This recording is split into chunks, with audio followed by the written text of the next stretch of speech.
The test is in 4-part, Part 1, Part 2, Part 3, and Part 4. Now look at Part 1. Part 1. You are going to hear a conversation between Don and a rental agent. He hopes that his apartment problems can be solved. First, you have some time to look at questions 1 to 6.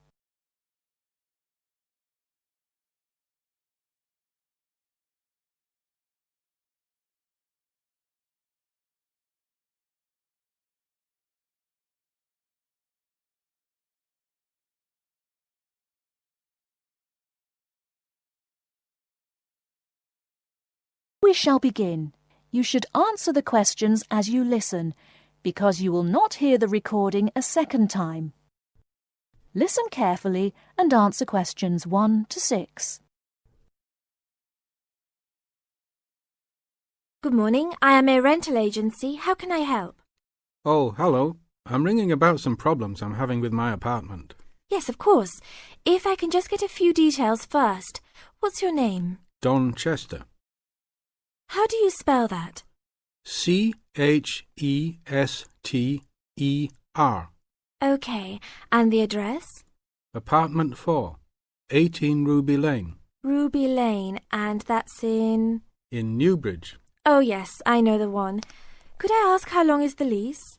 It's for a year. And you moved in on? Last week, on 24th May. Good, thanks. Now, what are the problems you found? Well, nothing too serious, you know, but a few things that have been building up over a few days. Yes, of course. Well, the first thing is the fridge. The seal on the door is decayed, and we have a small child and need to keep milk cool, so we need to get that done straight away. Okay, that's the fridge for immediate repair. And then there's a little problem with the gas water heater. Uh-huh. The switch is broken. Right. It's not serious and we can still use it.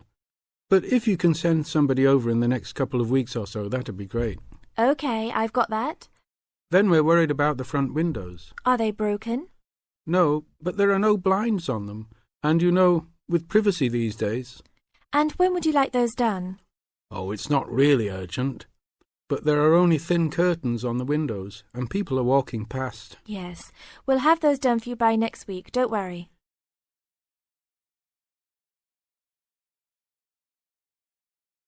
Before you hear the rest of the conversation, you have some time to look at questions 7 to 10.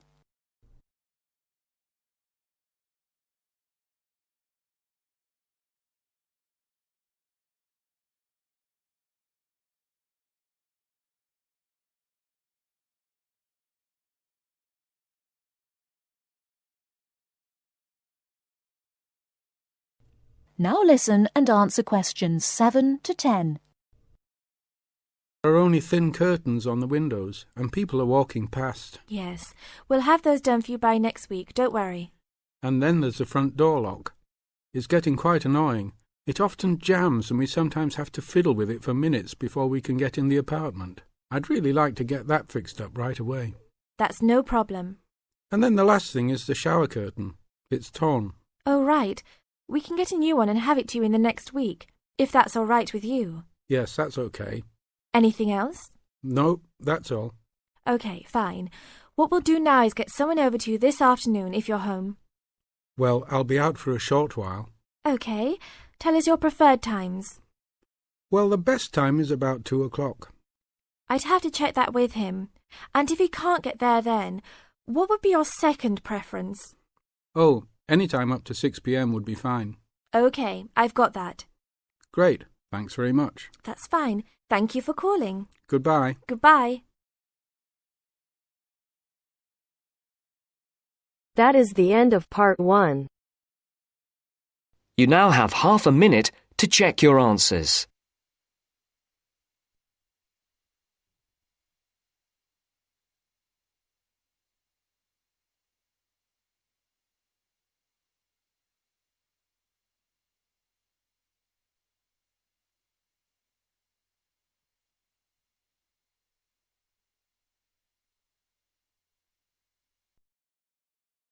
Now turns to Part 2. Part 2. First, you have some time to look at questions 11 to 16.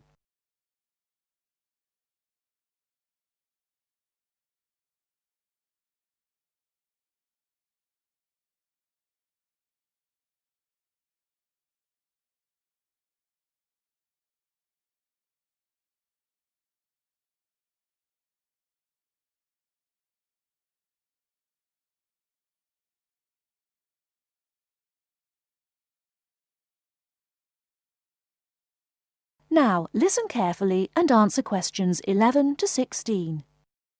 I'm here today with Helen Warner, who has been a vegetarian for many years and is going to talk a little about vegetarianism. Helen, the concept of vegetarianism seems to have interested a number of our listeners who have sent in some questions. To begin, what made you want to become a vegetarian? Well, when I was 16, I had friends who were vegetarian and they introduced me to the idea. My parents were typical of their generation and ate meat at least 3 or 4 times a week, so I didn't really think about it too much until a few years later. It was while I was at university that I really thought about it and decided that it was unfair to eat meat when there are so many alternatives available. Is there anything you miss about not eating meat? No, not really. As I said, there are so many substitutes available these days, perhaps the most important of which comes from the soya bean. Soya is so versatile and is the staple substitute for most vegetarians. So what about the nutritional value of vegetarian food? Isn't it true that there are some vitamins that you can't get from soya or vegetables alone? Surely people need these vitamins. Yes, that's correct. But actually there is only one vital vitamin that is only present in meat. That's vitamin B12. Most vegetarians are aware of the implication of this and actually take B12 supplement in the form of tablets. Of course, the way you cook vegetables is also very important in preserving vitamins. Many countries, particularly the UK, have a reputation for overcooking vegetables. Water-soluble vitamins, where the vitamins are dissolved into the water, are often lost. Vitamin C is a common example. However, the loss of vitamins can be avoided by microwaving or steaming vegetables, which is what I do whenever I cook. Some people don't want to change their cooking habits too much, so if you do boil them, simply cut down on the cooking time. So a vegetarian diet is fairly healthy then? Oh yes. A lot of people believe that vegetarianism is unhealthy, but that's actually not the case. Vegetarians are actually considerably healthier than many meat eaters. Consider for a minute the health aspects of the incredible amount of meat this country and others like it consume. The statistics for beef eating, for example, are quite frightening. The world figure for beef consumption is slightly less than 11 kilograms per person each year. Yet in Europe, the average consumption is nearly double that at 21 kilos per person. And in the USA, it is even worse, with the average person eating 44 kilograms of beef every year.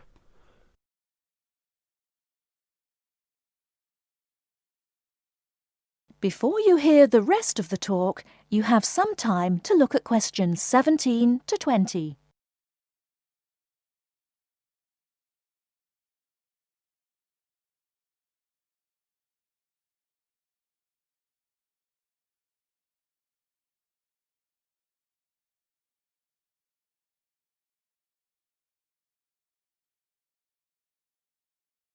Now listen and answer questions 17 to 20. So are you suggesting that people stop eating meat altogether and everyone adopts a vegetarian lifestyle? No, not at all. Even in the healthiest diets, there is still a place for meat, but it should be eaten in moderation. Many nutritionists think of foods in terms of a pyramid, with the foods we can eat relatively freely at the bottom and the foods we should carefully restrict at the top. The majority of our diet should be composed of cereals, which would go on the bottom row of the pyramid. In this category could also be included such things as rice and pasta. Next, a good diet is followed by a roughly equal amount of vegetables and fruit. I have at least 2 servings a day of fruit and vegetables whenever possible. In decreasing quantities, you can then eat dairy foods, eggs, cheese, etc.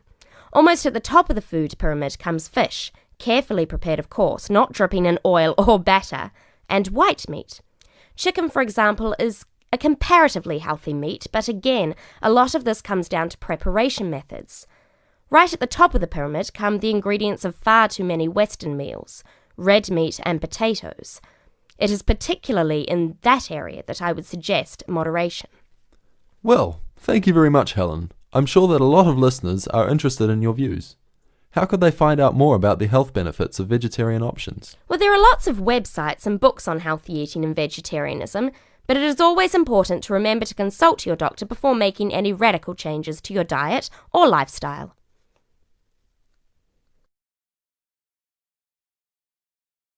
That is the end of part 2. You now have half a minute to check your answers.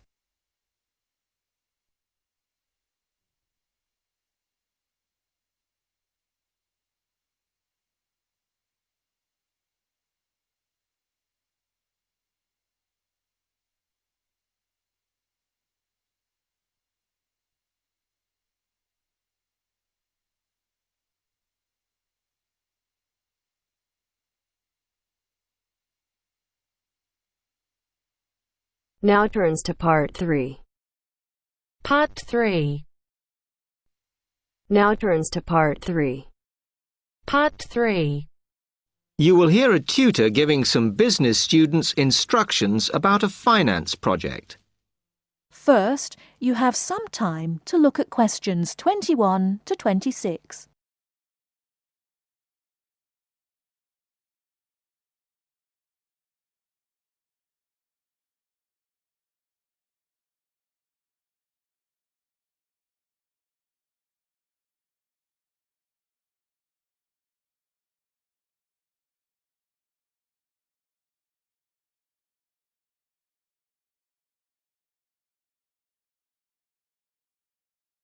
Now listen carefully and answer questions 21 to 26. OK, can you quieten down, please? Now, today I'm going to talk to you about your assignment. We've been studying the effects of the exchange rate, so I'm going to give you a project to do on this.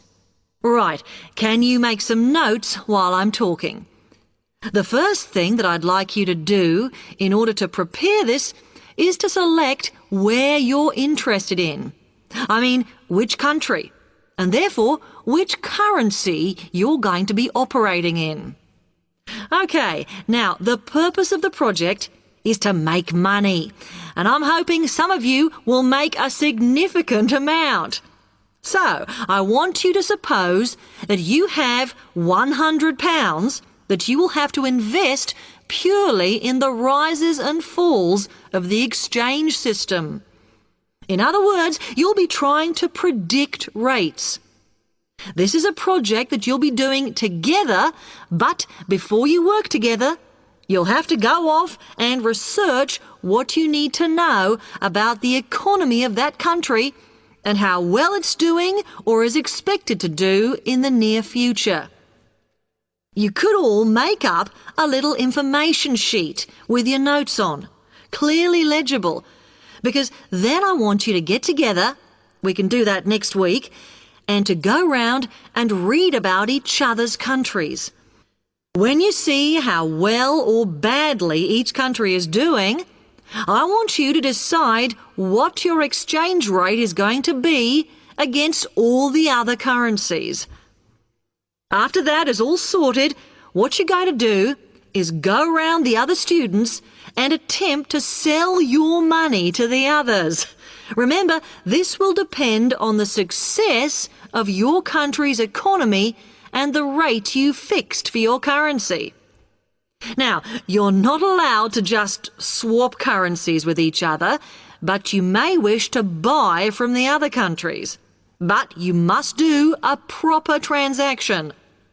All the way through this, you must keep your accounts properly for each transaction. I'll give you 1 week to do this, and then we will set a time for the deals to finish, a bit like the stock exchange. And at that point, I will ask you to calculate how much you have made. Is that clear? Before you hear the rest of the talk, you have some time to look at questions 27 to 30.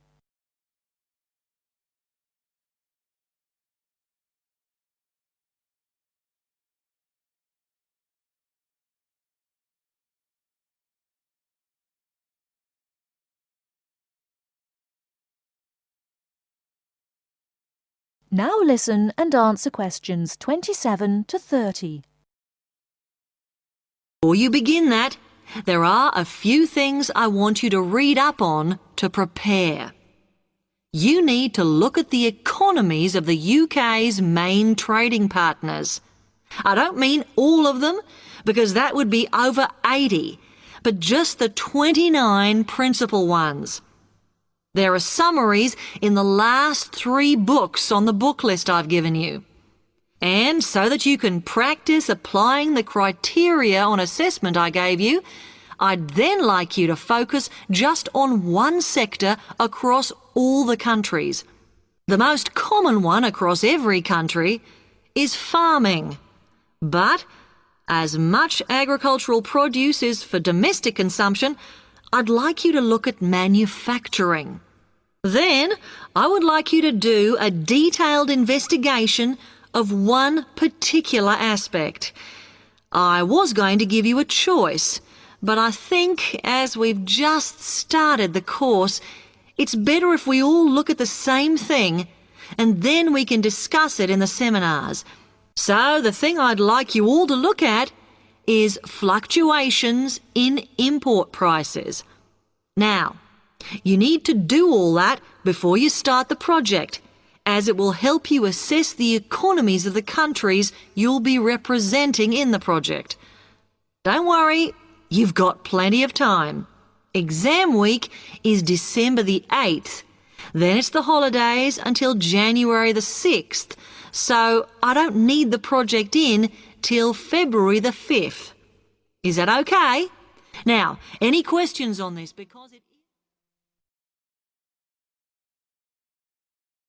That is the end of part 3. You now have half a minute to check your answers.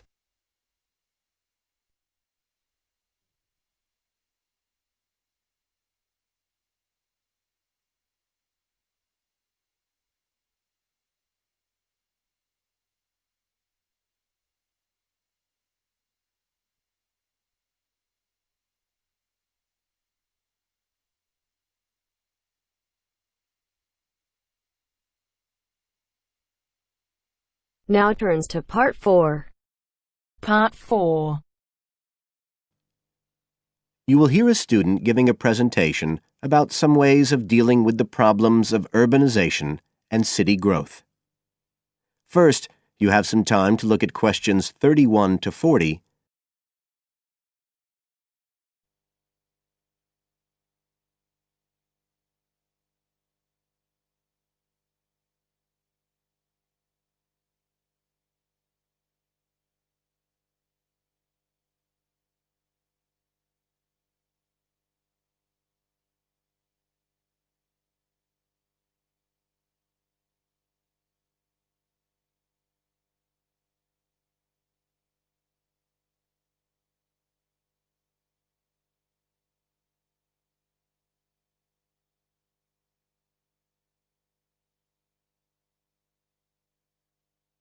Now listen carefully and answer questions 31 to 40.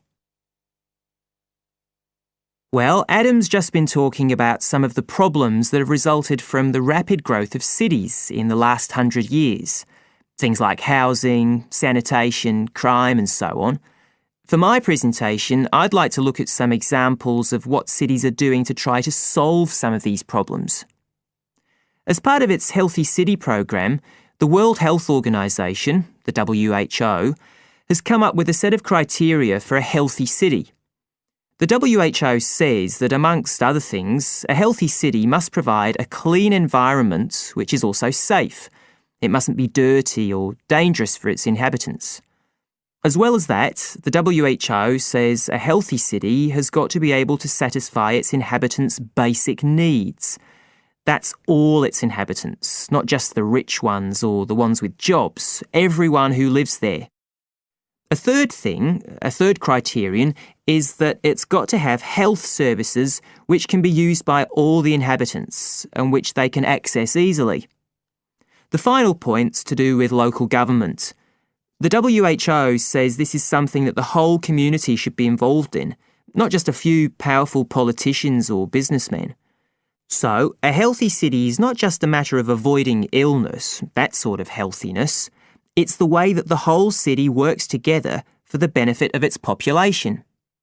OK, so what I'd like to do now is to look at some projects in different cities around the world where cities have tried to meet these criteria, to make their cities healthy ones.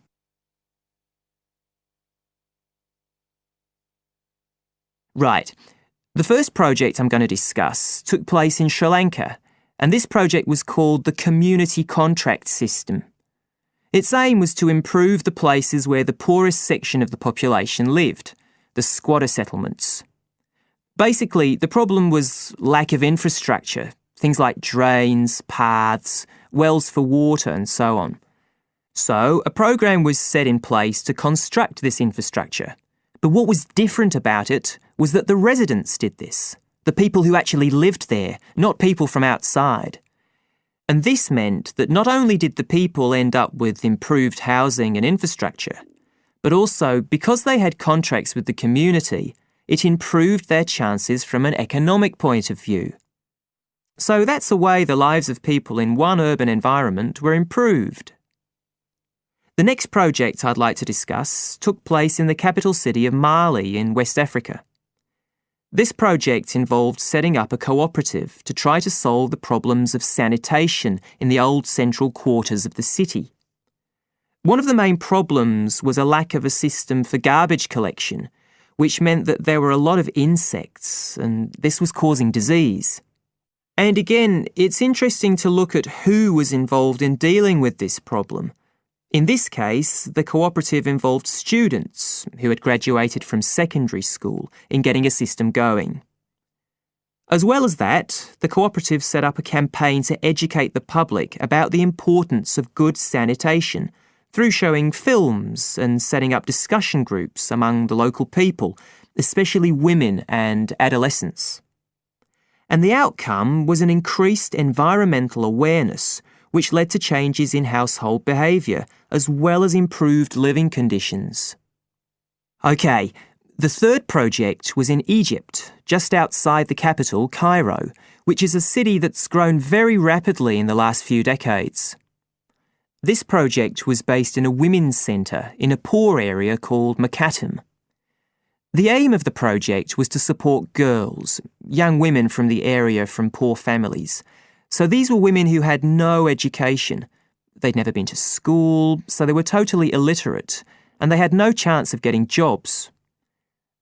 At the Women's Centre, they were shown how to sew and how to weave, and once they'd learned these skills, they were given the equipment, a sewing machine or a loom, so that they could make things to sell and had a chance of earning their own living.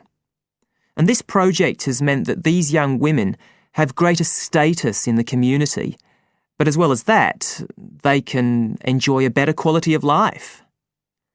So I don't think the problem is that cities are bad. This world and its cities have the resources to provide for the population that lives there. What it takes is a stronger will and a better distribution of resources.